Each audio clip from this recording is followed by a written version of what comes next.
자, 이에 앞서서 어제였습니다. 이재명 대통령은 국무회의에서 이런 지시를 했습니다. 그러니까 종교재단의 정치 개입은 헌법에 위반된다라고 말하면서 종교재단 해산 검토를 지시했습니다. 지금 정교분리 원칙이라고 하는 게 정말로 중요한 원칙인데 이 정교분리 원칙을 어기고 예를 들면 종교재단 자체가 조직적 체계적으로 정치 개입한 사례들이 있는데 일본에서는 종교재단 해산 명령을 했다고 하는 것 같더라고요. 근데 우리는 혹시 뭐 어디 부처에서 검토되는 거 있습니까? 법제처에서 한번 검토하도록 하겠습니다. 아직까지는 검토된 바는 없는 것으로 알고 있습니다. 근데 이게 헌법 위반 행위인데 이걸 방치하면 헌정 질서가 파괴될 뿐만 아니라 이게 종교 전쟁 비슷하게 될 수도 있어요. 이거는 매우 심각한 상황이라 하여튼 일본에서는 재단 법인 해산 명령을 했다는 것 같아요. 그것도 한번 검토해 보시고 법제처가 검토해 보시고. 이재명 대통령이 특정 종교의 이름을 언급하지는 않았습니다만 누가 봐도 최근에 정치 개입에 논란이 됐던 종교가 통일교죠. 자, 윤석열 정부 그리고 국민의힘과 연루됐다는 의혹을 받고 지금 수사를 받고 있는 중이고요. 그래서 이 통일교를 겨냥한 것이다. 이런 해석이 지금 지배적입니다. 그런데 아까 얘기 들으셨지만 일본의 사례를 언급했어요. 과거에 아베 총리 총격 이후에 그 총격범의 어머니가 통일교에 큰 재산을 기부했다라는 사실이 알려지면서 재단법인 해산을 정부에서 명령을 했고 네. 지금 아직 법원에서 재판 중인 걸로 알고 있어요. 이 당시에 일본 내에서도 해산의 필요성을 주장하는 목소리와 종교 탄압을 주장하는 목소리가 팽팽하게 맞서서 굉장히 시끄럽기도 했었거든요. 근데 대통령이 직접 그 사안까지 언급하면서 종교 이 해산을 지시했습니다. 검토하라고. 그러니까 일본 같은 경우에는 우리 국민들께서도 많이 기억하실 게 옴질리교 사건이 있었죠. 그때도 해산 결정이 있었습니다. 그런데 이게 우리 대한민국 상황에서는 딱 맞는다라고 보기는 어려운 게요.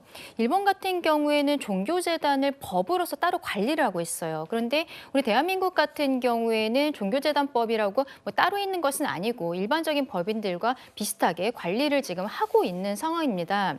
우리도 최근에 코로나 사태 때 신천지 사건 많이들 기억을 하실 텐데요. 신천지 사건 때 서울시에서 법인 설립 허가 취소 처분이 있었거든요. 근데 결국에는 이것이 행정법원에 가서는 서울시 측에서 패소를 했습니다. 그러니까 취소 처분이 너무 과하다라는 판단이 나왔던 것이죠.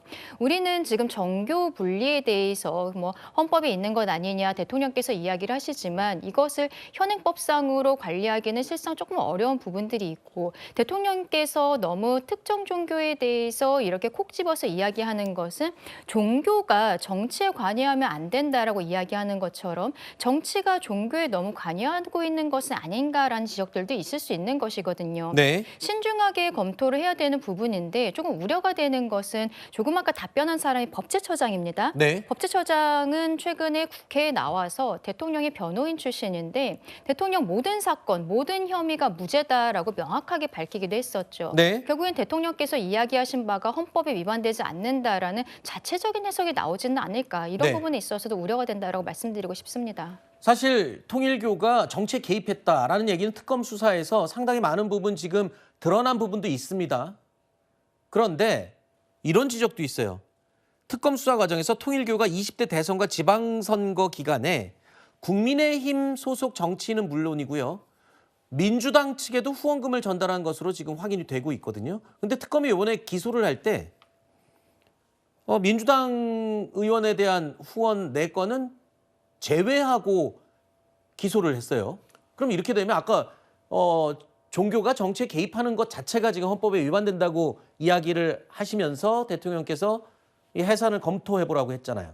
근데 민주당도 지원을 받은 게 특검 수사에서 드러났는데 지금 단순히 후원금을 보낸 것만으로 지금 통일교가 비판을 받고 있는 게 아니잖아요. 네. 후원금을 통해서 후원금 이외에 그 김건희 여사에게는 뭔가 목걸이, 명품백 이런 것들을 전달하고 본인들이 원하고자 했던 사업, 뭐 언론사 인수라든지 뭐 ODA 사업이라든지 이런 부분에 대해서 뭔가 도움을 받으려고 했다는 정황들이 드러나고 있는 것 아니겠습니까? 네. 만약에 민주당 의원들이 그런 통일교에 관련된 통일교와 수건 사업에 관련돼서 뭐 법을 내줬다든지 네. 그렇다면 이건 기소하고 수술을 받을 명분이 되는 거죠. 하지만 그런 것들이 나온 게 없는 겁니다. 그렇기 때문에 단순히 민주당에 후원금 준 거는 왜 안 하고 국민의힘에 준 것만 왜 하느냐, 이건 야당에 대한 탄압이다, 종교에 대한 탄압이다, 이렇게 볼 수는 없는 것이고요. 분명 윤석열 정부 때 특정 종교인 통일교와 국민의힘 이 윤석열 정부에서의 그 김건희 씨와 등등의 인사들이 뭔가 모종의 이런 계획을 했다라는 그 뭔가 혐의가 있다는 것들을 지금 들여다보고 있는 상황이기 때문에 그것과는 명확히 구분이 된다는 말씀을 드리고 싶고요.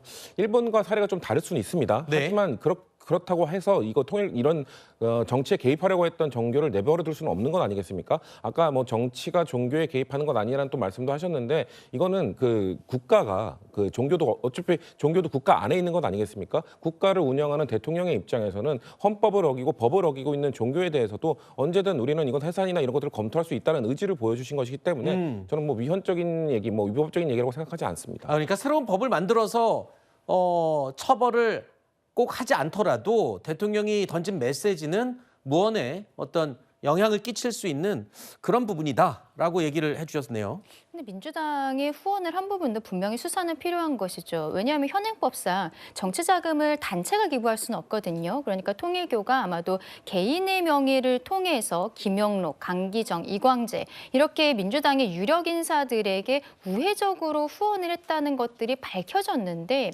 그렇다면 후원을 한 이유도 있는 것 아니겠습니까? 이게 통일교 자체에서 어쨌든 돈을 보낸 것이라면 나름의 청탁 같은 것들도 있을 수 있는 것이고, 바로 이러한 부분들에 있어서 수사가 필요한 것인데요. 그런데 특검에서 이러한 부분에 대해서는 전혀 생각도 하지 않고 마치 국민의힘에 대해서만 몰아주기가 있었던 것처럼 이런 형태로 그동안 국민들을 호도하고 있었던 것은 아닌가라는 생각이 드는 것이죠.